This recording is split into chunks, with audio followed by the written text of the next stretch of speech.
تو میں تبلیغ کی بات بتا رہا تھا کہ یہ جو دو تین بیسک چیزیں ہیں نا، تبلیغ والے اسی کو پوری دنیا میں لے کے چلتے ہیں. یہ بیسک ہیں. اللہ سے ہونے کا یقین آ جائے اور اللہ پہ اعتماد آ جائے، اللہ پہ توکل آ جائے. میں نے تبلیغ والوں کو نہیں دیکھا کہ وہ جب کوئی مصیبت آئے نا تو وظیفوں میں لگے ہوئے ہوں، کیونکہ اکثر یہ واقعہ بتایا جاتا ہے بھائی 2 رکعت صلاۃ الحاجت پڑھ کے اللہ سے میرے والد صاحب تبلیغ میں لگاتے تھے نا، کوئی پریشانی آتی 2 رکعت پڑھ کے اللہ سے مانگتے تھے. یہ صلاۃ الحاجت کے نام سے کوئی حدیث میں نماز نہیں ہے، لیکن نام دینے میں کوئی حرج نہیں ہے. حدیث میں آتا ہے جب بھی کسی کو کوئی مشکل ہو نا 2 رکعت پڑھ کے اللہ سے مانگے، تو اس کا نام بعد میں آسانی کے لیے صلاۃ الحاجت رکھ لیا. تو یہ چیز نظر آئے گی آپ کو تبلیغ والوں میں. اچھا، تبلیغ والے بدعت کے خلاف ایسے بیان نہیں کرتے کہ تیجا غلط ہے، 40واں غلط ہے، فلانا غلط ہے، ڈمکانا، کبھی نہیں سنا ہوگا. لیکن میں نے دیکھا جو تبلیغ میں وقت لگاتے ہیں آٹومیٹیکلی تیجے 40ویں ان کی زندگی سے ختم، آٹومیٹیکلی بغیر کسی تقریر کے، کیونکہ مزاج یہ بن جاتا ہے بھائی اللہ کے حکم کو نبی کے طریقوں پر پورا کرنا ہے. اب ان کو یہ تو سب کو پتہ ہے نبی نے تو تیجا نہیں کیا، نبی نے تو 40واں نہیں کیا، تو آٹومیٹیکلی بہت سارے کام موضوع بنا کے نہیں ہوتے، خود بخود. ایک 4 شادیوں والا رہ گیا تبلیغ میں، اس پہ پتہ نہیں کب آئیں گے وہ لوگ. خیر، ایک عالم نا اعتراض کر رہے تھے تبلیغ والوں پر. میرے شیخ ہیں حضرت مفتی عبدالرحیم صاحب، ان کے پاس بیٹھ کے کہ حضرت یہ رائے میں سارے علماء کو کیوں بیان نہیں کرنے دیتے، رائے کے اسٹیج سے فلانے کو بلائیں، یہ صرف ان علماء کو بیان کرواتے ہیں جن کا تبلیغ میں وقت لگا ہوا ہے.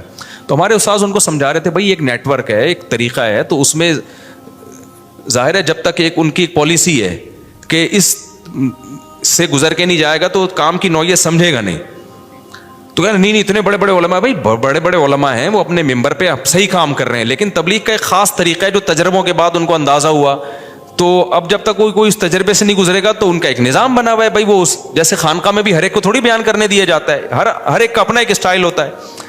جب ان کو بہت سمجھائے ان کی سمجھ میں نہیں آیا تو پھر ہمارے استاذ نے کہا اچھا مفتی طارق مسعود کو ریونڈ میں ایک بیان دے دو. 4 شادیوں میں بیان کر دیا. ہضم ہو جائے گا لوگوں سے. میں نے کہا، انہوں نے کہا یہ بندہ تو وہاں جا کے کیا کرے گا، سال کی جماعتیں آئی ہوئی ہیں اندرون ملک اور بیرون ملک، اور انگریز آئے ہوئے ہیں، جیپنیز آئے ہوئے ہیں، ایک دم بیان نئے مسلمان آئے ہوئے ہیں جو ابھی نئے مسلمان ہوئے ہیں، اور ایک دم بیان کس پہ شروع ہو گیا. انہوں نے کہا یہ تو عجیب صحیح نہیں ہو، بات تو صحیح ہوگی لیکن بے موقع ہوگی. پھر وہ صاحب خاموش ہو گئے. انہوں نے کہا یہ مثال آپ نے بالکل صحیح دی ہے. تو ان کا ایک پروسیس ہے بھائی، اتنا ٹائم گزارو اس کام کو سمجھو. تو آپ اپنے ممبر پہ جو بھی ہیں، لیکن جب آپ تبلیغ میں نکلیں گے تو آپ کو اس سے دائیں بائیں جانے کی ضرورت نہیں ہے.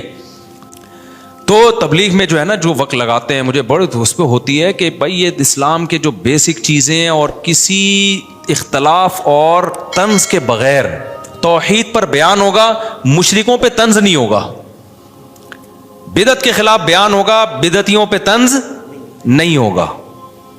اور ختم نبوت پہ بیان ہوگا، ختم نبوت کے منکرین پہ طنز نہیں ہوگا.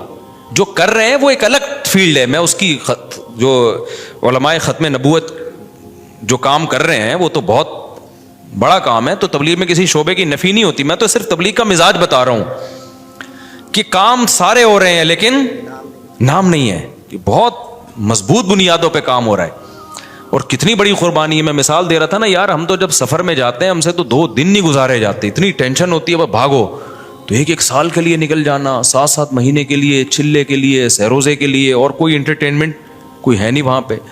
وہی بیان ہو رہے ہیں، وہی ایک صاحب کھڑے ہو جائیں گے، ایک رکشے والا کھڑا ہو جائے گا بھائی اللہ سے ہونے کا یقین آ جائے، غیر اللہ سے نہ ہونے کا یقین آ جائے، ایک رکشے والا. پھر بیان آپ کبھی کس کا، ایسے لوگوں کا بیان بھی جن کی زبانی سمجھ میں نہیں آ رہی ہوتی آپ کو.